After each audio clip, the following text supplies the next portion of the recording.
Nuestro tema entonces, conócete a ti mismo y conoce a tu adversario.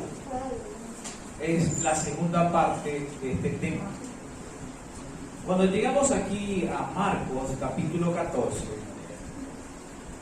vamos a ver que Judas ofrece entregar al Señor Jesucristo.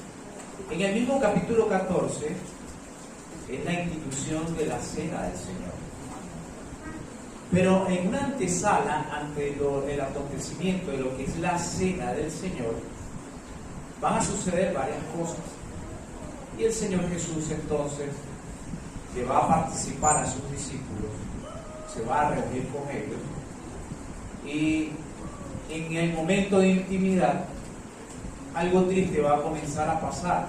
Y ellos mismos se van a dar cuenta de las cosas que van a acontecer allí. Yo quisiera que en esta mañana tú también prestaras mucha atención y pudieras entender que hay muchas cosas que también pasan a tu alrededor y que necesitamos prestar atención. Vamos a Dios, te rogamos y te pedimos que seas tú, Señor, obrando en este tiempo. Te lo pido en el nombre de Jesús. Amén. Muy bien. Estamos entonces en Marcos capítulo 14. Versículo 10. Entonces Judas Iscariote, discípulo del Señor Jesucristo, estuvo un tiempo durante el ministerio que el Señor Jesucristo hizo acá en la tierra. Uno de los 12 fue a los principales sacerdotes para entregarse.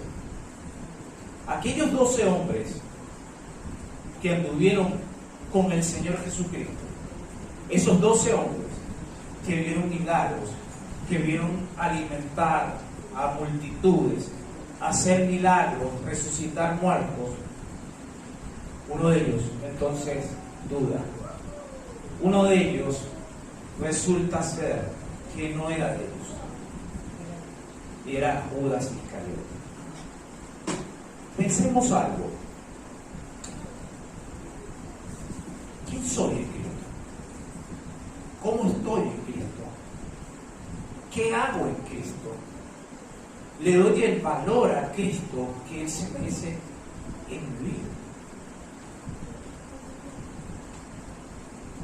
¿O es posible que pueda tener la conducta de Judas, el Iscariote?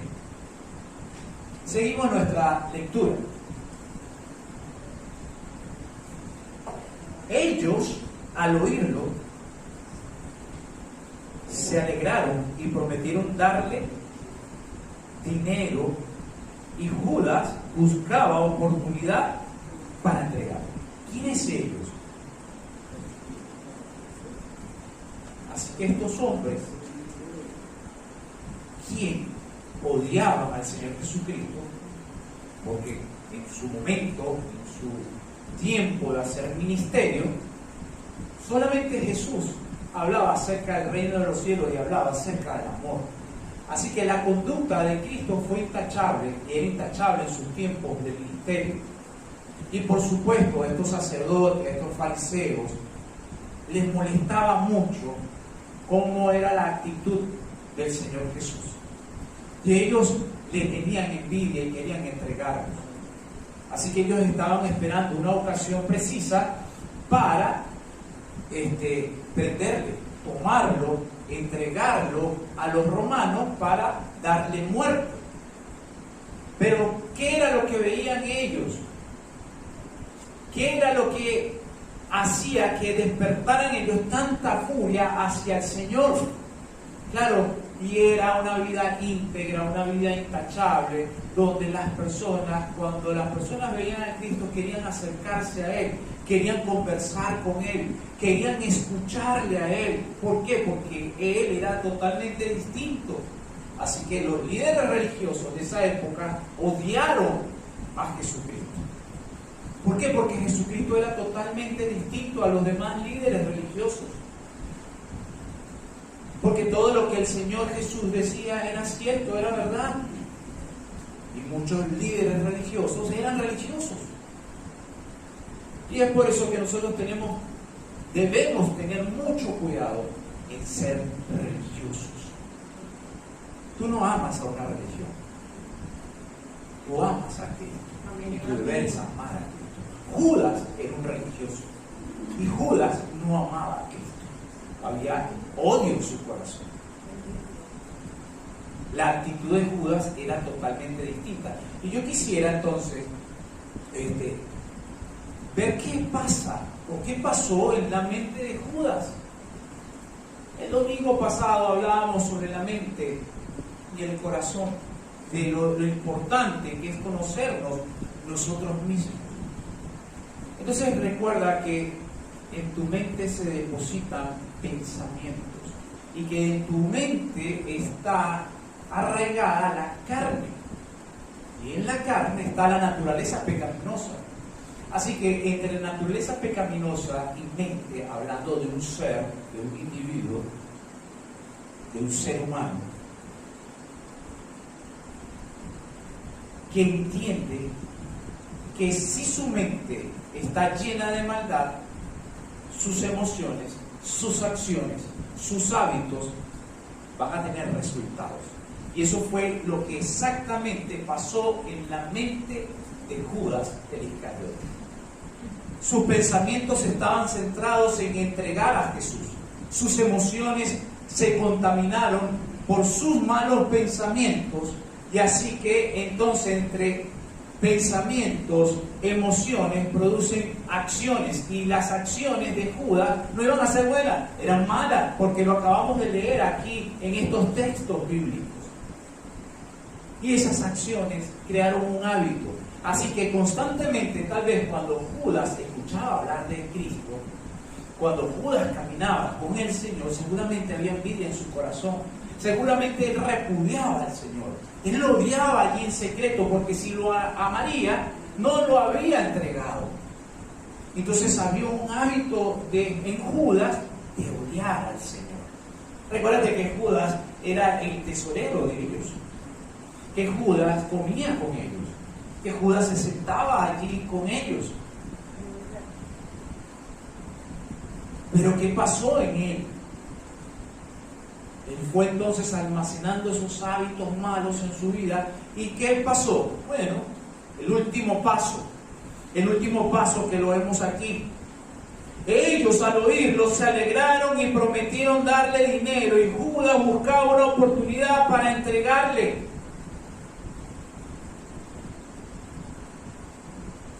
Había un resultado, y el resultado era la entrega. Y eso pasó primero por la mente de Judas. Y qué interesante que cuando hay malos pensamientos o malas acciones hacia alguien, somos una especie de Judas. Cuando alguien traiciona a un hermano, cuando sus emociones no son controladas por el Espíritu de Dios, y cuando tienen malas acciones y tienen hábitos. ¿Sabes qué? Los vicios, para poder dejarlos, tienes que entender que el vicioso tiene que entender que hay un hábito y que constantemente está acostumbrado a eso. Eso es un hábito. Entonces tiene que abandonar el hábito. Por lo que veo, Judas no quiso abandonar en ningún momento el daño que le quería hacer al Señor Jesucristo. Del versículo 10 y el versículo 11 vamos a pasar al versículo 17 del capítulo 14 de Marcos.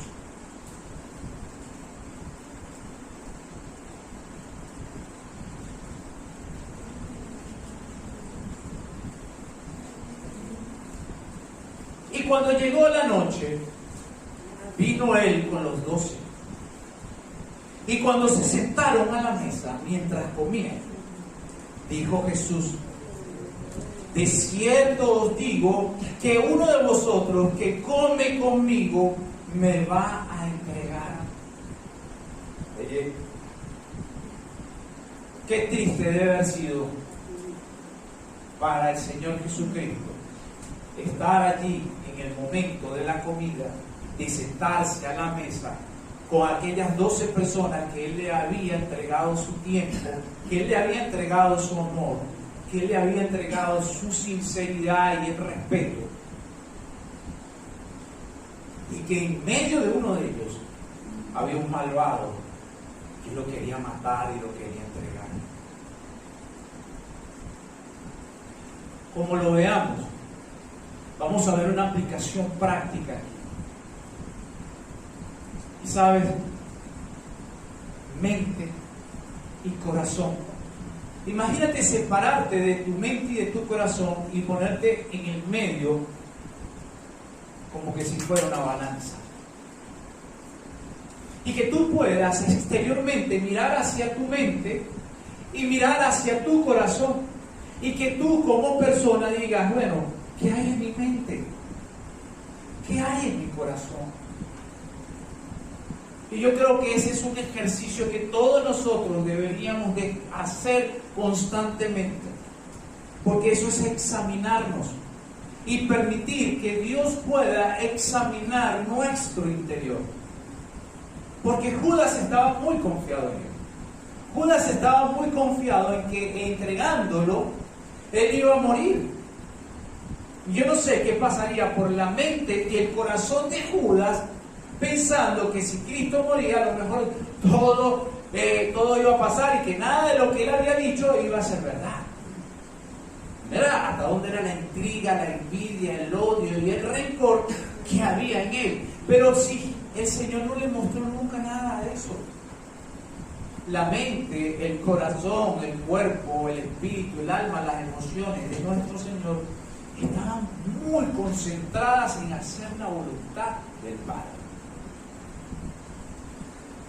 Y ese es el ejemplo que nosotros debemos copiar y tener. Estar concentrados en hacer la voluntad del Padre. De todo lo que Dios quiere que tú y yo hagamos. Pregúntate en esta mañana, ¿qué es lo que Dios quiere que yo haga? Pregúntale al Señor, Señor, ¿cómo tú quieres que yo sienta? Confiésale al Señor, Señor, yo he traicionado. Confiésale al Señor que has pensado mal de otras personas. Confiésale al Señor que tal vez has humillado a otras personas. Confiésale al Señor que has pecado.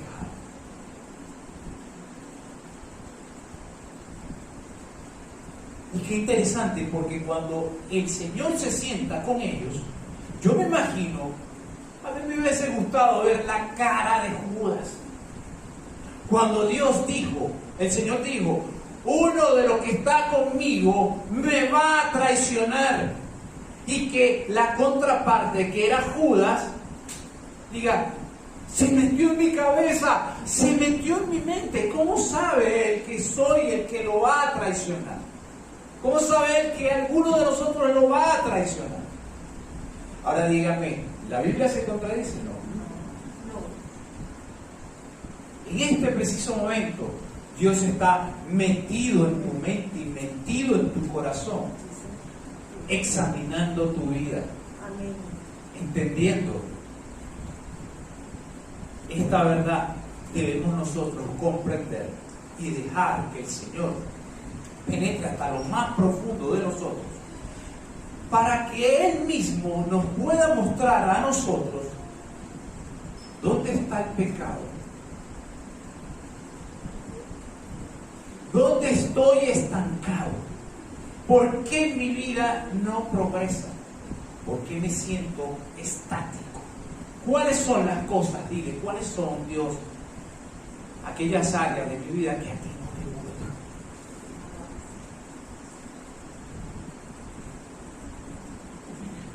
Fíjate, volvamos a nuestra Biblia.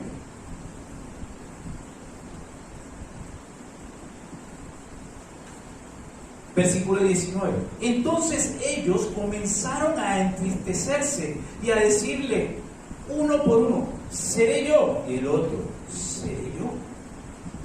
Así que entre todos ellos dudaban, ¿seré yo, Señor? ¿Seré yo? ¿Sabes? Muchas veces en nuestra mente reacciona de esa forma. Uno tiene que aprender a conocerse uno mismo. Y uno tiene que entender que en algún momento de la vida tú dices, yo puedo cambiar. Y que en mi mente se genera un proceso de pensamientos que van circulando constantemente. Y qué vital es poder tú autoexaminarte.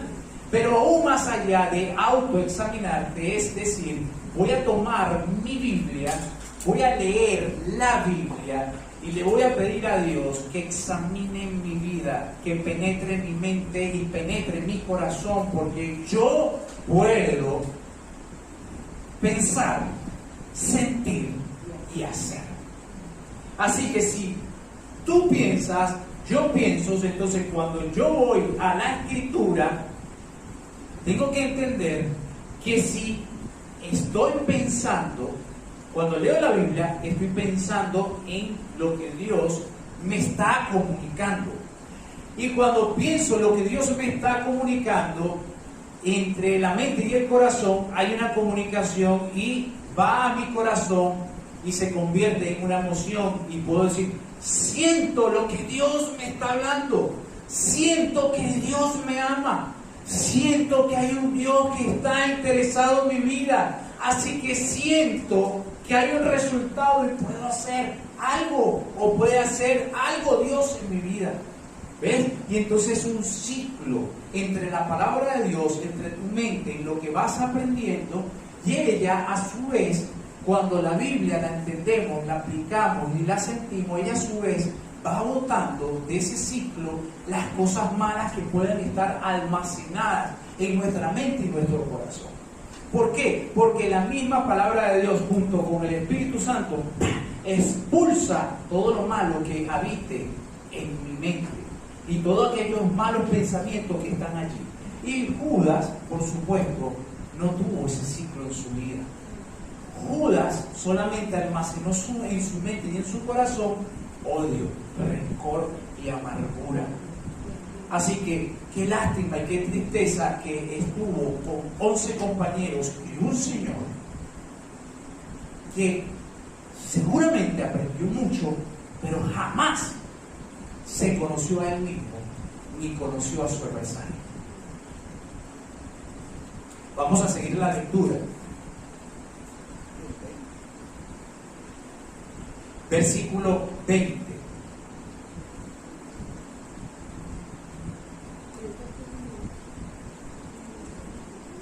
Él respondiendo les dijo, es uno de los 12, el que moja conmigo en el plato.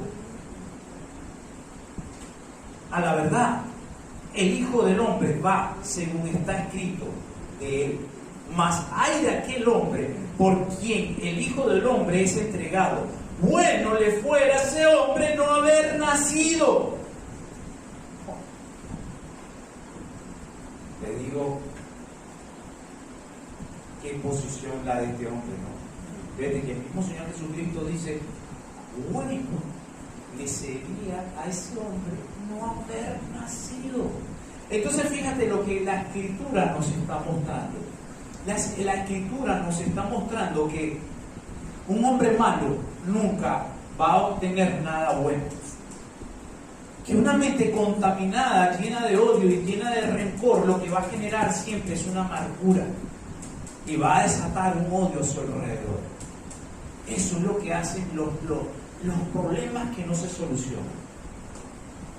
Eso es lo que hace cuando la gente guarda rencor y odio. ¿Cuánto tiempo habrá tenido Judas con esa actitud? Ahora, hay algo que hay que destacar aquí, que entre esos 11, esas 11 personas que estaban allí sentadas, me indica la Escritura que había un hombre malo en corazón. Porque no podemos decir que Judas era un cristiano. Ahora, me llama mucho la atención, ¿no? cuando aquel que piensa o dice ser un hijo de Dios tiene los comportamientos de Judas Iscariote, que está lleno de odio, de malos pensamientos, que constantemente están peleando y en adversidades, cuando realmente nosotros deberíamos de generar otro tipo de conductas que agraden a Dios y que agraden a las personas que están a nuestro alrededor. Así que el Señor Jesucristo vivió centrado en lo que Él era. Él sabía todo ese ciclo de pensamientos.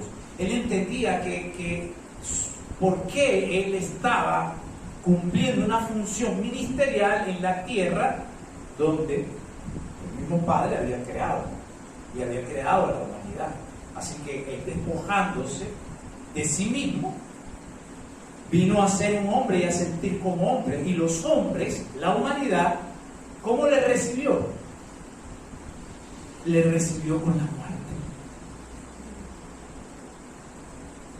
Y sabes, cuando uno lee pasajes como estos, dice: ¿de cuánta gente buena estaré rodeado? ¿Y de cuánta gente mala estaré yo rodeado? ¿Cuánta gente realmente me ama?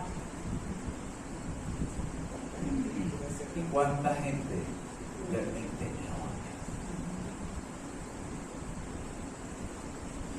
Y yo podría tomar muchas cosas de aquí, porque a veces pensamos que hay personas que nos aman y nos quieren, y resulta que son falsos. Son falsos, son mentirosos.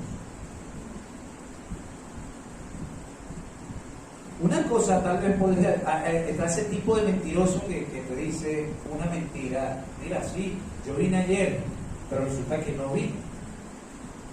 Y otra cosa es que tú tengas al lado a alguien que te diga: cuánto te quiero, tú eres mi mejor pastor, y que te abrace, y que por años te digan lo mismo y después te den una bofetada.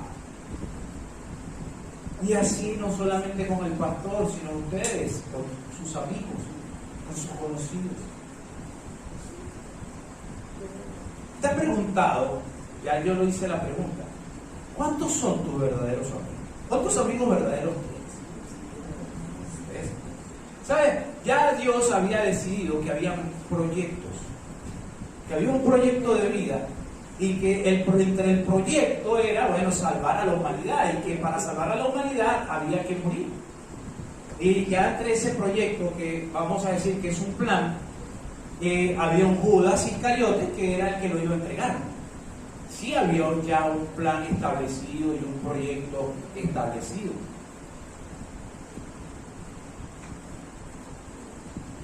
Y por supuesto, Dios tiene un proyecto de vida también para ti. Amén.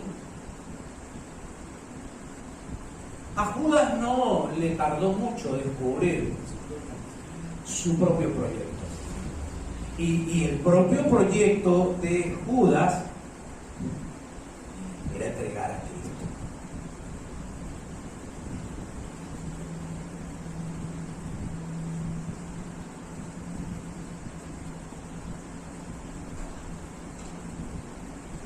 ¿Tienes proyectos? Ven.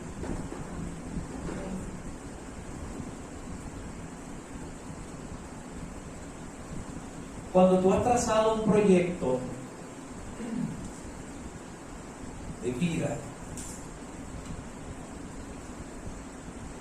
sin Cristo, o sea, donde no lo incluiste a Él, vas a notar desde que comienza el proyecto, vas a sentir que no lo terminas, que siempre hay interrupciones dentro del proyecto y que no lo vas a terminar. ¿Sabes por qué? Porque arrancaste sin Cristo, y Cristo no te va a permitir terminar el proyecto, porque Él quiere que nosotros le incluyamos a Él en ese proyecto. No sé, cualquier proyecto. Somos expertos en proyectar cosas sin Cristo.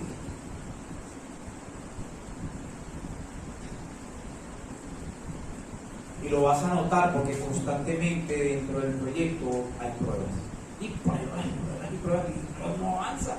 No avanza el proyecto, no se termina el proyecto y siempre estás en un ciclo distinto, porque hay ese ciclo mental que va a dar vuelta en tu mente pensando en que eres el genio, ¿ves? Pero nunca termina, y nunca termina, y nunca termina, y nunca termina, hasta que llegue el momento que tienes que decir, bueno, Dios, ¿qué pasa en mi vida que el proyecto no avanza?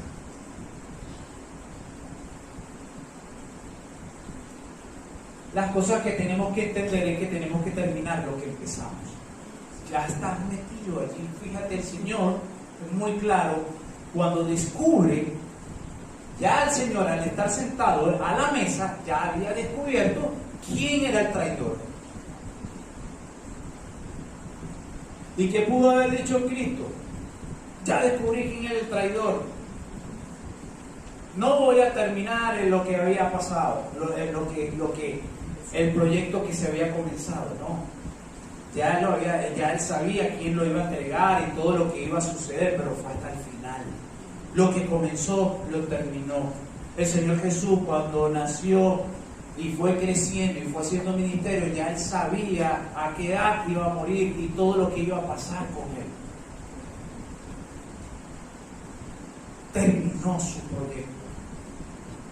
Tú has terminado tu proyecto de vida. Dios tiene un plan para tu vida. Dios tiene un proyecto mejor que el que tú crees de vida para ti. Hay quienes dentro del plan de vida piensan que son para dedicarse a algo específico, bueno, vamos a decir, secular. Yo nací para ser un abogado. Y es probable que sí. Y que dentro de ese proyecto de vida de ser un abogado, tu profesión la rindes a Cristo. Pero ¿qué tal cuando tu proyecto está ligado y no entiendes que tienes un trabajo como abogado, pero que como abogado no le puedes servir a Dios? Y entonces se te mezclan las dos áreas y tú no sabes cómo proyectar todo aquello. Entonces entras en un círculo y el proyecto nunca acaba. Lo comienza pero nunca lo acaba, ¿viste? Porque no has descubierto realmente cuál era el plan. Jesús, nuestro Señor, sabía cuál era el proyecto y cuál era el plan establecido. Y qué interesante que el Señor Jesús se conocía a Él mismo. Y es muy importante que tú y yo podamos comprendernos y entender cuál es ese plan y cuál es ese proyecto de vida, y entender que hay un adversario que quiere oponerse a todos los planes que Dios ya ha establecido para nosotros. Y que es tan importante que tú y yo podamos descubrir el proyecto trazado de vida que Dios tiene. El problema es que muchas veces somos como dejados. Y mira lo que dice aquí en el versículo 32. Y vamos a saltar del versículo 20 al versículo 32 de Marcos capítulo 14. Entonces, después de toda esta antesala, con los discípulos, y ya de haber descubierto entonces lo que estaba pasando con el que lo iba a entregar, Jesús ora en el Getsemaní. Vinieron pues a un lugar que se llama Getsemaní y dijo a sus discípulos: sentaos aquí entre tanto que yo oro. Y tomó consigo a Pedro y a Jacobo y a Juan y comenzó a entristecerse y a angustiarse. Y les dijo: mi alma está muy triste hasta la muerte. Quedaos aquí y velad. Oye, el Señor confidencialmente toma a estos dos discípulos, se los lleva con Él y todavía les está hablando en su cara, les está diciendo: me siento triste, voy a morir, pronto voy a morir. Por favor, quédense acá, ayúdenme orando. Se los dice. Pero estos no entendían la gravedad del asunto, de lo que estaba a punto de suceder. Y yo voy a parar un momento aquí. A veces no vamos a tomar una aplicación práctica. A veces no vemos la gravedad del asunto en nuestra vida, en las cosas que nos hemos metido. Y no vemos lo complejo en donde estamos en el tiempo actual, de las cosas que estamos viviendo. No velamos por eso. Y velar aquí es orar por eso. Y fíjate que al territorio a donde se va el Señor a orar a solas, el de orden le dice, velen porque mi alma está muy triste. O sea que le está diciendo, mira, voy a morir. Pronto voy a morir.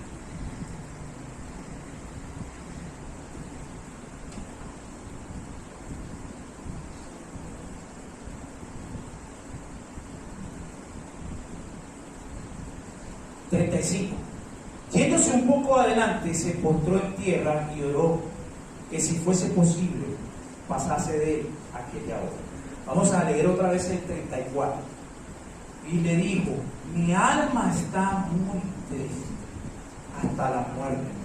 Quedaos aquí y velad.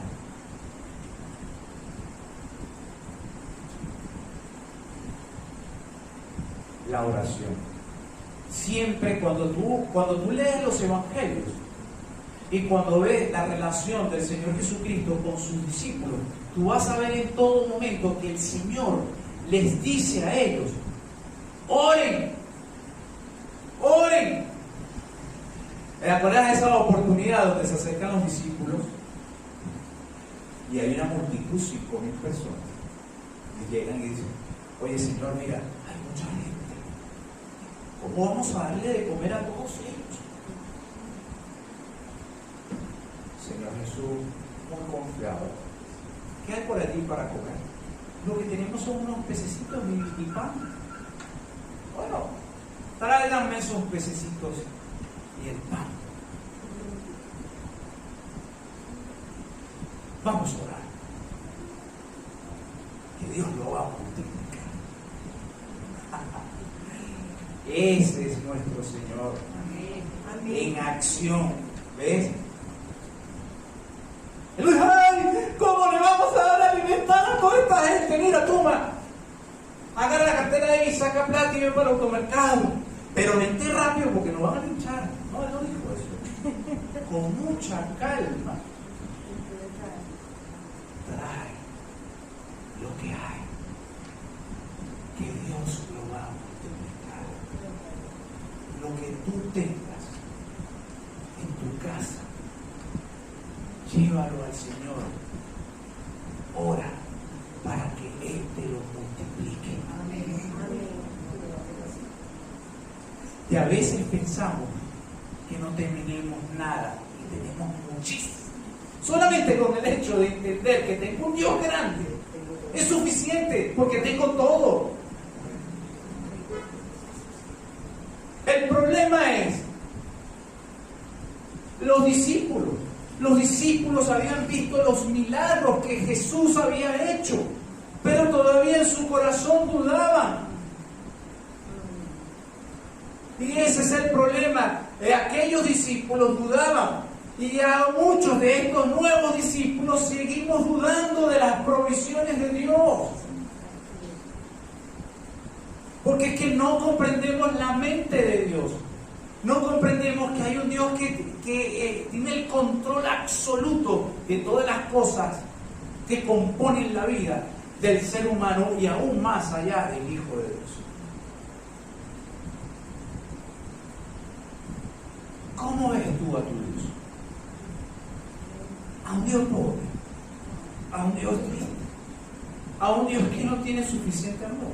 Que la misma Escritura dice, bueno, como un padre le va a dar de comer a su hijo piedra, nunca Dios va a permitir que tú comas piedra. Nunca.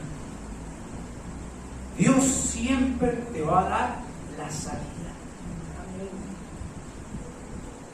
Termina lo que empieces. Si tú comenzaste tal vez el año diciéndole, Dios, este año es tuyo. Mira, aquí está el año, te lo entrego. y dirige. Yo empecé de esta manera, pero ya voy por la mitad del año y ya no sé qué hacer. Estoy confundido, me siento triste. Las cosas no salieron como yo pensaba. Lo triste de lo que estamos leyendo es que el Señor Jesucristo sí sabía que lo que Él había comenzado, Él sabía cómo iba a terminar ese proyecto y terminaba en la muerte. Y sabía que aún a sus discípulos, a lo que Él les había mostrado su amor, Él les había dicho, por favor, ayúdenme, oren aquí, velen en todo momento. Porque estoy angustiado, mi alma está triste. A veces somos así. Ora por mí, hermano, que estoy enfermo. Sí, hermano, no te preocupes. Yo voy a orar por ti. Te vas y comienzas a hacer todo lo que haces. Y se te olvida velar y orar por el hermano que está atravesando una situación difícil.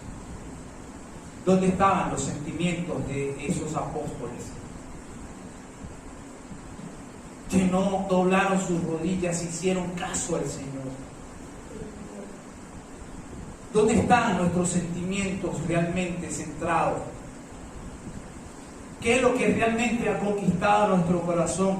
A Judas, su corazón lo conquistó el dinero. Y es muy posible que a muchos de los discípulos del siglo XXI los haya conquistado el amor dinero.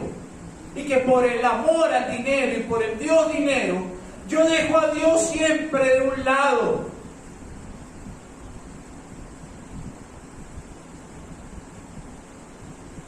Y Judas, por unas cuantas monedas, vendió a su Salvador. Y nosotros, por unas cuantas monedas, rechazamos el llamamiento que nos hace el Salvador. Entonces, ¿cómo voy a comprender el plan de Dios en mi vida si hay otro Dios mayor que el que yo pensaba? Y se llama dinero, se llama trabajo, se llama tiempo, se llama odio, se llama rencor, se llama angustia, se llama problema, se llama amor a las cosas materiales. Te digo, el Señor aquí nos da una gran lección, porque no velamos, no oramos el tiempo suficiente. No estamos pendientes de vivir una vida de oración. De que todo lo que a mí me sucede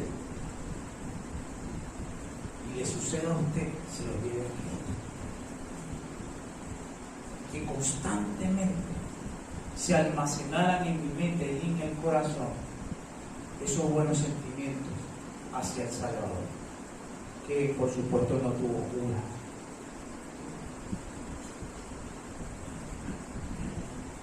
Seguimos la lectura. Yéndose un poco adelante, se postró en tierra y oró que si fuese posible pasase de él aquella hora. Y decía: Abba, Padre, todas las cosas son posibles para ti, aparta de mí esta copa, mas lo que no yo quiero, sino lo que tú. Vino luego y los halló durmiendo y dijo: Pedro, Simón, duermes. Te dije que me cuidaras, que oraras, que intercedieras por mí. Y te hallo dormido. Y esa es la actitud que muchos creyentes hoy tienen. Duerme. No te hablo de dormir, acostarse a dormir. Están dormidos aún estando despiertos. Estoy despierto haciendo cosas, pero estoy dormido espiritualmente. A eso se refiere. Porque pienso yo que la tarea que el Señor Jesucristo le da a ellos era sencilla. Era orar. Orar no es sencillo. Si tú tomas la palabra orar y tú dices, orar es arrodillarme y hablar con Dios. Ah, pero hágalo. Haga orar, arrodillarse y quedarse ahí delante del Salvador. Aún cuando sabe que en su mente dice, tiene que trabajar, tiene que trabajar, tiene que trabajar, tiene que hacer, tiene que hacer. Y que usted le diga a su cuerpo, no cuerpo, tiene que estar aquí, rendido a los pies del Salvador. Porque aquí es donde están las bendiciones. Aquí es donde yo encuentro sabiduría. Aquí es donde yo calmo mi angustia. Aquí es donde yo calmo mi dolor. Aquí es donde yo entrego a mi familia, a mis hijos, a mi esposa, a mis amigos. Aquí es donde yo le digo a Dios y le confieso, Dios, mira todas mis necesidades. Mira el dolor que hay en mi corazón. Y usted va a descubrir que no le va a necesitar a nadie. Usted no va a necesitar a nadie.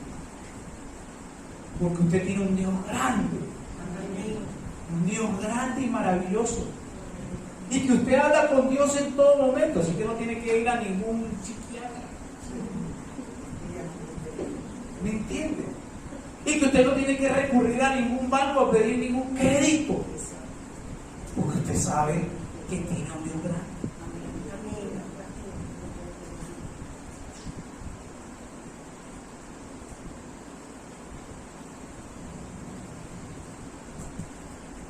Versículo 38.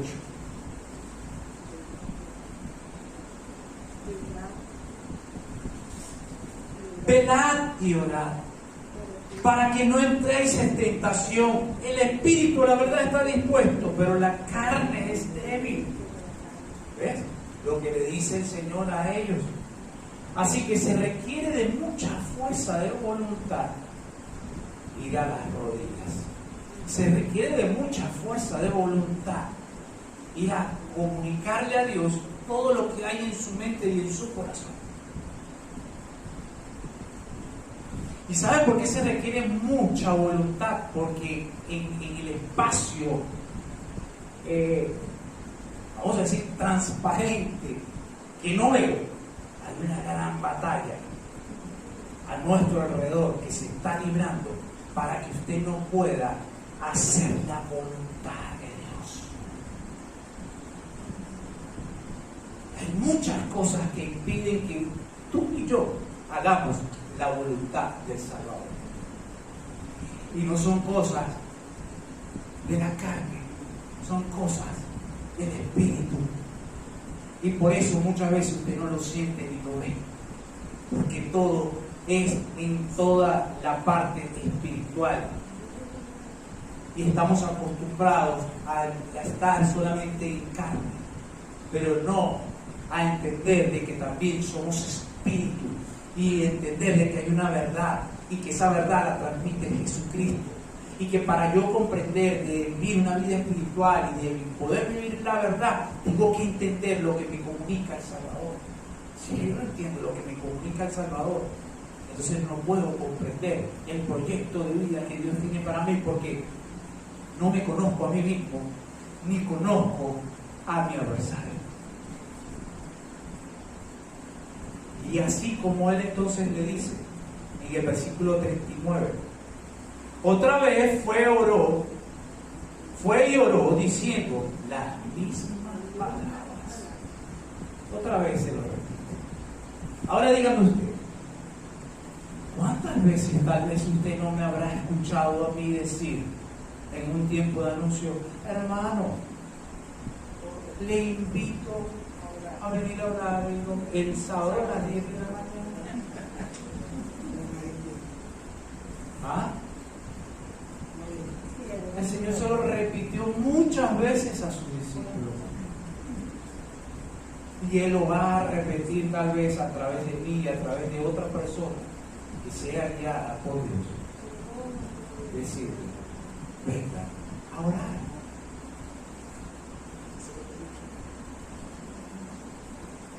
Hazte la pregunta, ¿por qué Dios me está diciendo? Miren lo cerrado que somos de mente. ¿Entienden? Miren lo cerrado de hacer mi propia voluntad y la suya. de que si Dios me está hablando y me está comunicando, venga, ora, ven. Si Dios te está diciendo, ¡hey! Quiero que ores. Es porque tiene una bendición para ti. Pero si tú le dices, Dios, no puedo, o no puedo, o no puedo, o no puedo, y sigue pasando el tiempo, hoy no puedo, tu vida queda estancada.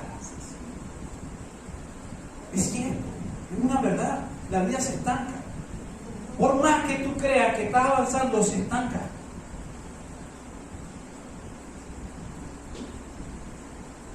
Ahora mira, en todos estos pasajes de la Biblia, en los pocos que hemos abordado, podemos ver una gran verdad. Y se requiere mucha voluntad también para poder amar al Señor. O sea, la demanda que Dios pide de nosotros es grande. El comprender adultos, jóvenes y niños. Hay niños que aprenden con facilidad a amar a Dios. Y de hecho, algunos maestros que trabajan con niños son felices trabajando con los niños, porque tú le dices a los niños, grabate este versículo, estudialo, memorízalo, lo llamas, lo ubicas, y los niños están felices y vienen, ay, el domingo voy a decir un versículo, vamos a sacar adelante, te aseguro que es así. ¿Me entiendes? Le dices a un joven, memoriza un versículo. ¿Quién? Yo tengo muchas cosas para hacer. El adulto no hace falta que se le diga, porque ya la Biblia habló. Hay que memorizar versículos para protegerse de las acechanzas del enemigo. Sin embargo, el padre constantemente va a repetir, otra vez fue oró diciéndole las mismas palabras. Y al volver otra vez los halló durmiendo, porque los ojos de ellos estaban cargados de sueños y no sabían qué responderle. Otra vez se consigue. Yo me imagino, a mí me gusta tomar lo que leo de una forma sencilla. Yo me imagino que se viene de haber venido orando y de repente cuando llega donde están los discípulos,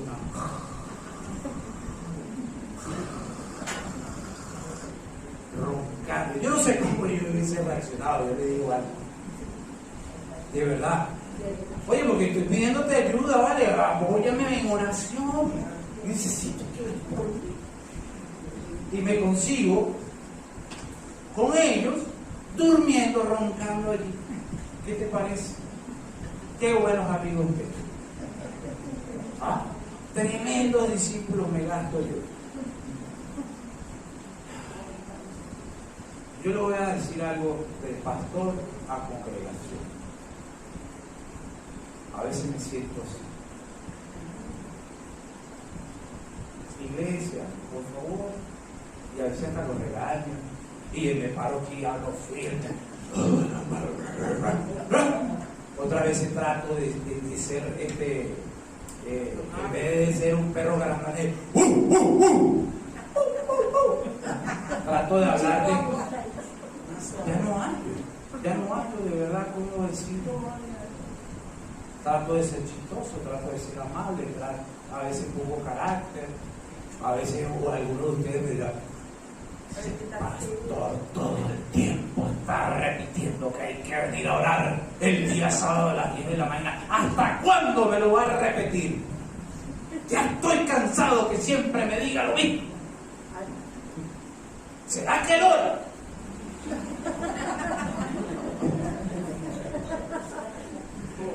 Ay, ve lo complicado que somos nosotros. Somos bien complicados.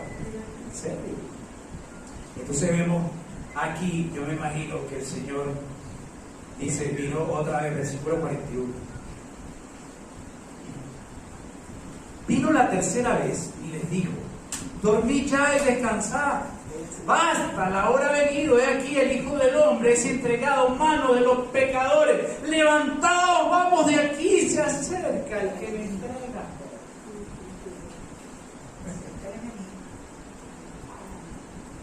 Mira aquí dice: ¿vino qué? ¿Vino qué? ¿Vino qué? La tercera vez que le repite lo mismo. Y entonces le dice: bueno, duerman de una vez, descansen de una vez, porque el enemigo viene y me van a entregar, me van a destruir. Y Cristo te dice: ora, ora, vela, vela. ¿Por qué? Porque el enemigo viene y te quiere destruir. Por eso es que constantemente Dios dice: oren, búsquenme, porque espiritualmente están sucediendo cosas a tu alrededor y se está planificando una estrategia para destruirte y separarte de Dios, y que tú no hagas la voluntad de Dios. Por eso es tan necesario que veles y ores.